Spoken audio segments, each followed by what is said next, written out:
My talk today is on this.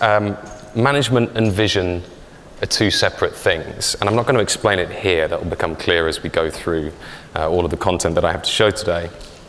But just let me start with a little bit about who I am. I'm the co-founder of YLD. My name's Anthony.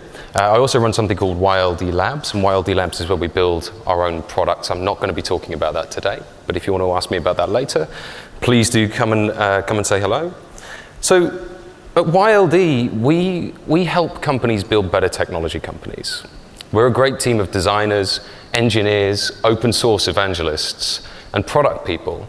And we work with companies to enable them to deliver or to innovate. And our goal as an organization is to leave that company in a space where they can continue that practice long after we're gone. So that's enough about us. Let's talk about what I'm going to be talking about today. So, when I was looking at this list, this is a list of the 10 most valuable companies in the world. A trend really struck me, and I'm sure you guys have probably noticed something similar. By the way, this is their value in descending order.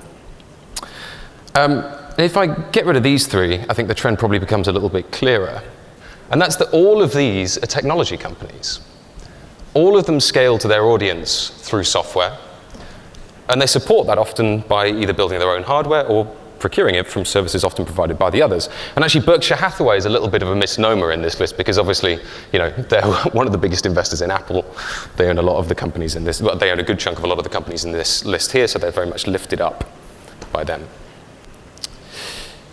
And so this really got me thinking, why are the 10 most valuable companies in the world tech companies, and what's enabling them to sort of rise to the top here, and why is this trend not something that's stopping? This is only going to get more prominent over time. And so I really want to start this talk with this kind of posit of, tech companies dominate the markets. And what can we do to learn from this? What are the things that are actually putting those tech companies there that enable them to be there and stay there and continue to grow into that space? Because this is something we need to be very aware of. And I want to start with a story, and I'm surprised I didn't hear a groan. Everybody thinks they know this story, and this is a really important story to understand because it does illustrate quite a few important concepts. So Netflix, currently market cap 52. They're currently number 261 on the Fortune list. We look back and we post-rationalize. We say, well, it was obvious that Netflix were going to beat Blockbuster. Who didn't see that coming? But it's not quite so clear if we actually go back to before 2010. Things weren't quite so obvious back then. It was a very different place for us to be. And there's a few things that you might not know about this particular situation. Netflix actually offered to sell themselves to Blockbuster for $50 million back in 2008, and Blockbuster turned them down. The CEO of Netflix went to the CEO of Blockbuster and said, hey, do you want to buy us for $50 million? He said no.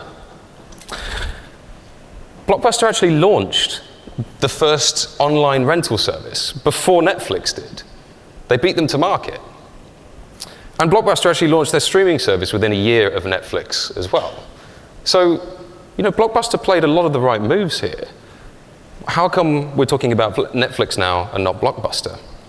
And this becomes even more interesting when we actually look at Netflix's stock price. So, in 2013, sorry, I know this hasn't got any labels on the date axis, but this is the only important date we really need to think about here, which is 2013. Let's just zoom into this graph. So, at the point that Blockbuster disappeared from the face of the earth, Netflix was actually at a very low valuation. There was very low confidence in Netflix as a company. And actually, if you look at the point that Blockbuster filed for bankruptcy, it was even lower. And you could argue that really that incline there is to do with a major competitor leaving the market much more than it is about potentially Netflix success. So it's a really interesting situation, this. We've post-rationalized this story and we've looked back and gone, oh, well, it was obvious. But actually, really, it wasn't at the time. And there's this wonderful quote that I found in Variety magazine from an unsurprisingly nameless former Blockbuster executive who says this. He says, management and vision are two separate things. We had the option to buy Netflix for $50 million, and we didn't do it. They were losing money. And this kind of makes sense. If you're in a market that's beginning to decline, are you, as an executive with a P&L worth billions, going to suddenly go and say, do you know what? Let's go after this potential market that we're going to have to invest a huge amount of money in to find any kind of incremental value at a P&L that's worth, merely millions? Probably not. It's a very hard decision to make. And this is what Christensen calls the innovator's dilemma. And it's kind of defined by this. Companies can do everything right and still lose. Netflix, in retrospect, obviously were going to win, but it wasn't obvious at the time. Blockbuster were even lobbied against by their staff for saying, and they said, look, stop building competing services. We want our jobs. And Blockbuster, they did everything they could to make sure that those employees retained their jobs. They did everything right. And this brings us on to something which, I think is a really important thing for us to think about when we're trying to do innovation inside companies to stop things like this from happening, which is the consensus paradox. And the consensus paradox is best explained by this. Would you rather succeed with an idea no one believed in, or one that everyone thought would work? And by success here, I mean economic success, personal success. And we just saw, with Netflix and Blockbuster, well, not everyone believed that was necessarily going to work. The stock market price is indicative of that. And it's the same with, when Apple launched the iPhone. Everybody thought you need physical keyboards. That's what everybody expects. That's the better experience. But they proved everybody wrong. So I want to see actually here, who would prefer to, and I want to put your hands up for this, who would prefer to succeed with an idea that everybody thought would work? 1, 2, there's a few of you, and that's absolutely fine, that's great. And who would rather succeed with an idea that no one believed in? Okay, so that's the majority of people. And that makes sense, So this is a digital transformation conference. We need a 2x2. So here we go. Let's try and break this down. This is really what we call consensus and non-consensus ideas. And this is the interesting part of this. If you succeed in an organization with a consensus idea, or if you succeed in general with a consensus idea, everyone says, yeah, of course. Well, it was bound to succeed. We all believed that. If you fail with a consensus idea, everyone says, well, you know what? We all believed that. Don't worry too much about it. It's like believing in self-driving cars now. It seems pretty obvious. Everybody's kind of expecting there to be value there. No one's going to get too angry. But this is where it becomes interesting. If you succeed with a non-consensus idea, you're labeled a hero. You are the next Steve Jobs. You are, the Jeff Bezos. But if you fail, you're labeled a fool. And this is very, very easy for us. If you go and create a startup, you're spending somebody else's money. You can fail, and it's not a problem. You go and create another startup. Don't worry about it. But if you've devoted 15, 20 years of your life into a company, that becomes substantially harder for you to suddenly go after these non-consensus ideas under the fear that you're going to be labeled a fool inside that organization. And this is a really important thing that we need to consider when we're trying to understand how we structure and build our organizations into something that has value. So most organizational ecosystems focus on consensus, resisting and then eventually following great companies. And I think the thing to consider out of everything I've said so far is that out there somewhere is a small, probably loss-making, not particularly successful company that is incrementally building value in your market, and they are looking to outlast you and beat you. And that is something that we should all be thinking about every day. Going back to the consensus idea, suddenly looking forward, these decisions become a lot harder. Are we betting that artificial reality is going to replace how we use our smartphones? Are we going to be looking at everything through glasses in the future? And that's a big bet. Who knows? It's much harder to make that call. Would you make that call inside your organization? Are we going to be trading currencies through, the way that we normally send each other messages on things like WhatsApp or Facebook? Much harder to call. It will seem obvious in retrospect. So most organizational ecosystems focus on consensus. And management and vision are two separate things. So and this is, I kind of want to just take everything that we've looked at and start trying to piece this into something that we can make sense of and use. So how can we build companies that balance management and vision? And this is one of the things that I talk to companies about a lot. And it's a really, really important part of what differentiates technology companies from any other company that's ever been in existence. And that's this. A line of code can change a product instantly, and we can get feedback on its effect instantly. And that's a huge shift in the way that we think about actually developing any kind of idea, challenging the consensus, challenging the non-consensus. And it's very common in companies to stop this from being the case. You know, you put up walls of sign-off process. You build teams that actually have no control over what this particular type of outcome is going to be. And really, this is the key part that enables technology to be different from any other medium. So really, that change has put our teams closer to the customer than they've ever been before. And it's that closeness, that relationship, that enables them to drive that kind of effect. If we go back to the idea of management versus vision, the vision can now exist way beyond where management can expect it to be, and that vision can be something that we experiment with at a substantially faster speed than we've ever done before. So I want to introduce a gentleman here, Bill Scott. We're very, very lucky to have him as an advisor to YLD, previously the VP of Engineering at PayPal and Venmo, and he was actually previously at Netflix, so this is the link back to that particular story. So I'm going to tell you quickly about Bill's journey from Netflix into PayPal, because the difference underpins a lot of the challenges that I've just sort of outlined in the very first part of this talk. When Bill was at Netflix, his team was very data, very customer focused. They were as close to the customer as they could possibly be. He was telling me a story once about the launch of the PlayStation 3 version of Netflix, which was very early on in Netflix's growth, where they built 3 versions of the product, 3 completely different user experiences and user interfaces. They launched them simultaneously on the first day that was actually available for PlayStation 3 users, and they just looked at the metrics to say which one drove the most engagement, which one ended up with people enjoying the content the most. And they found the things that really genuinely drove that outcome, and that gave them a spread of ideas of things that were consensus and non-consensus to validate. And one of the things I love about Netflix actually is that, you know, they always are so absolutely focused on using technology to drive customer value and engagement. I'm not sure if you know this, but each of the thumbnails that you see on your Netflix queue, those are completely dynamically generated specifically for you. If you look at anybody else's thumbnails of any of the shows, they're different. And what they do is they find the parts of the show that they know that you're going to like. If you're into romantic comedies, they'll pick those out of the shows and then layer the graphics over the top so that it's something it looks like you think you're going to engage with, and you look for that kind of content. That's probably a non-consensus idea, but it was a really incredible change that it made for users. So Bill took this mindset to PayPal. And at the time, PayPal were struggling. They'd just been bought by eBay. They had a huge amount of competition. And the way that they were thinking about building teams was very different. PayPal really loved this idea that, you know, huge engineering teams, huge design teams in separation would be very efficient.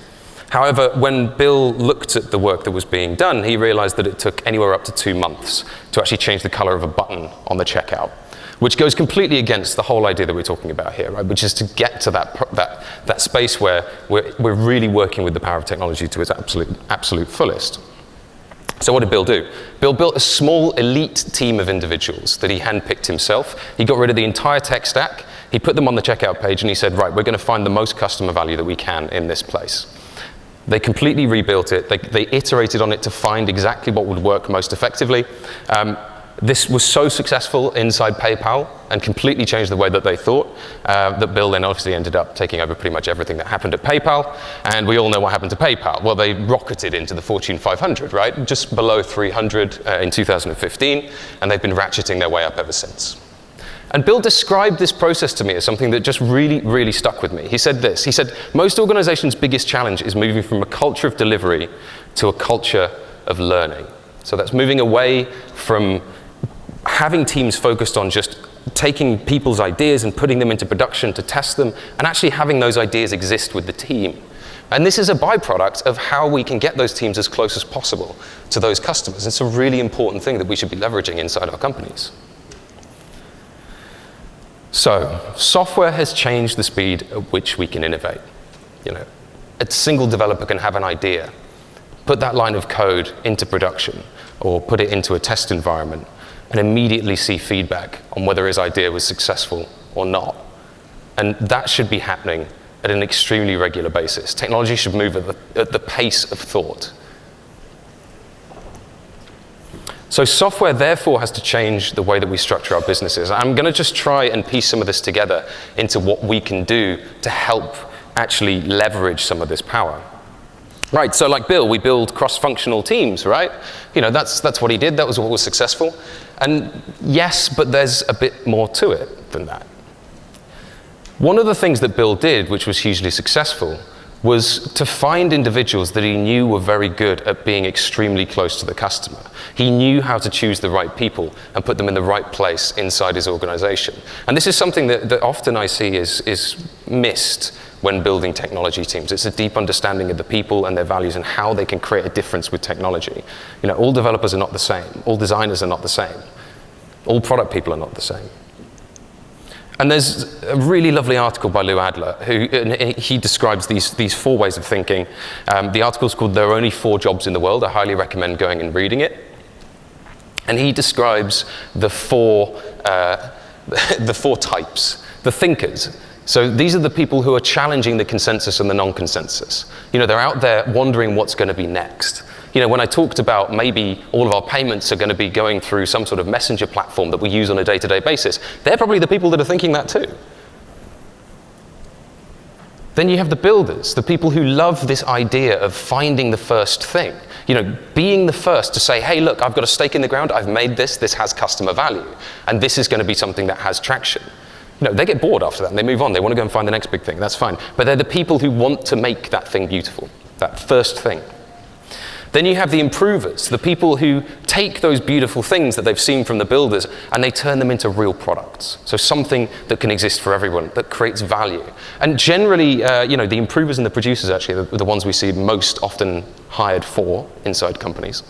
And then finally, we have the producers, right? The people who really understand how to do things with mass efficiency at an extremely repeatable level of quality that keep everything running and keep everything managed, and they can keep everything working extremely well. It's a very unique skill, but they're very different skill sets, all 4 of these. And actually, I just want to do a quick experiment. You can be more than one of these, but I'd be really interested to see who in the audience would say that they're a thinker. And who would say that they're a builder? Okay. And who would say they're an improver?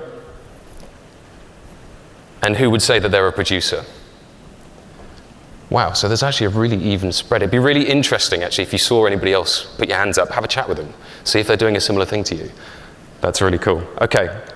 So how do we use this? Well, one of the ways that I like to think about this is to categorize these individuals into the part of innovation that they should exist in within an organization. So you have, say, for example, a group that I call the pioneers, the thinkers and the builders, the ones that are out there challenging the consensus. These are the ones that you want right on the front line at the highest point of failure.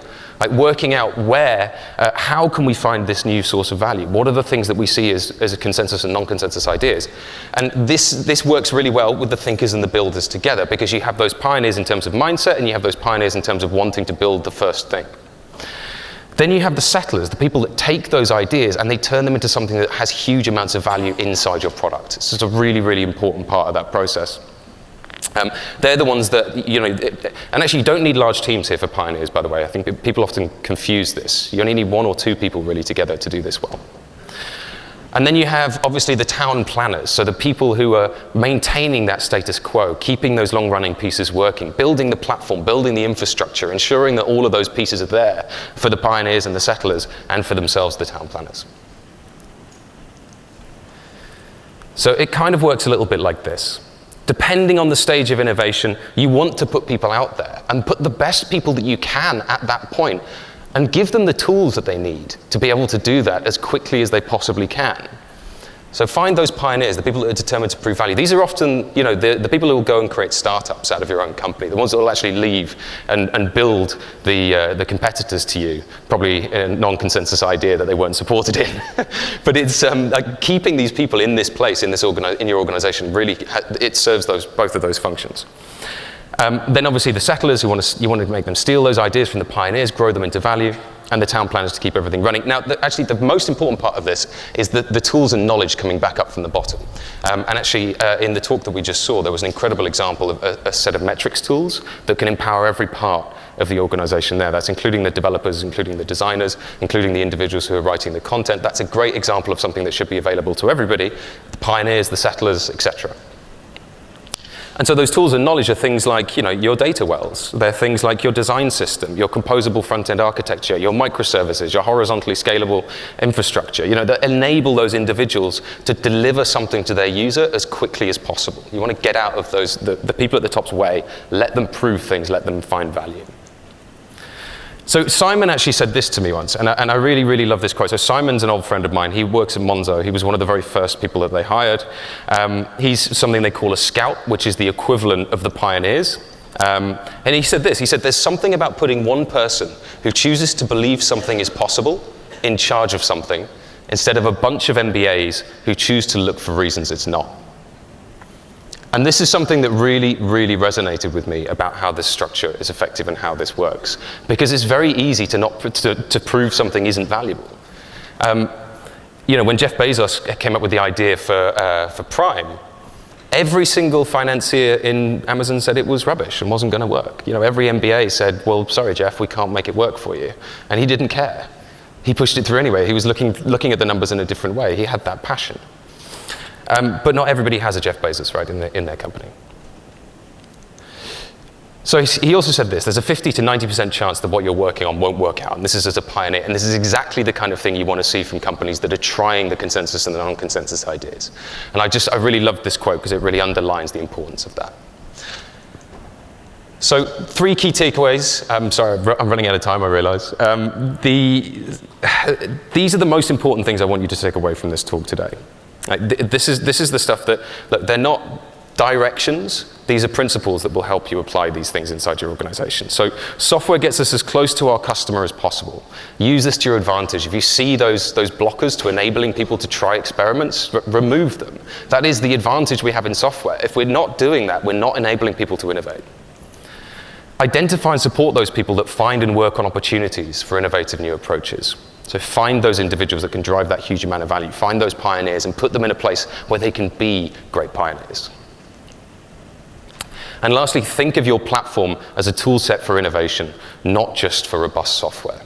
Create the tools that enable those pioneers to do their job extremely well, prove things have value, and fail as quickly as possible. These are extremely valuable parts of doing any form of innovation. And this is the kind of stuff that those 10 biggest market cap companies that we talked about earlier are doing on a fundamental level. So I'm Anthony. Thank you very much for listening to me today. This is some of our clients. I'm from YLD. So thank you. I really appreciate your time.